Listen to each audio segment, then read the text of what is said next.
For those that don't know, because either you're too young to remember or you were hiding under a rock somewhere in those days, there's such a thing that they call wartime drafting, meaning during an active war such as Vietnam, let's say, the government can actually implement into law that every able body that is the age to fight, which basically back then was probably 18, I would assume. That meant from 1964 until 1973, when a young man turned 18 years of age, he was legally mandated to register with the United States Selective Services Systems, known as the SSS. And at that time, he would be put into a random balloting process that they had came up with, and where based on your name and date of birth, they would put you in a sort of a random lottery picking process known as the draft conscription.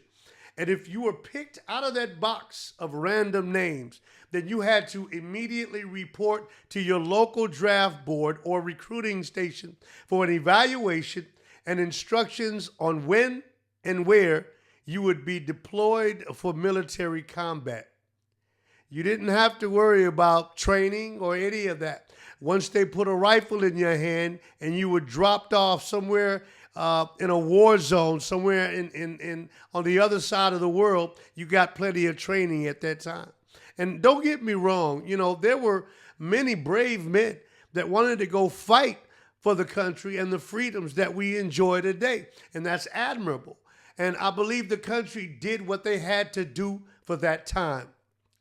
But what bothers me is that there are rumors quietly beginning to surface about a reoccurring wartime draft today.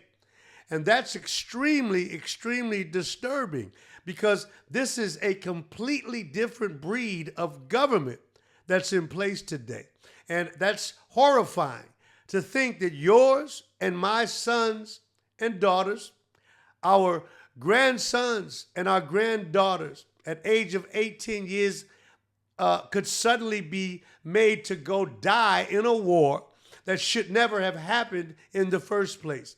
So you people that are hooping and hollering about putting these folks in the position to run this world, and they're not even prepared, nowhere near ready to do so, you better start rethinking about who you want in the White House. Color be damned right now. We're way beyond that. Because when they start calling for these babies to come for combat, your children, your grandchildren will also be on that list of names. So no one's exempt from that. I think you better wake up and pay attention. Look around you and see what's going on. You understand me? Wake up, people. Wake up and do the right thing.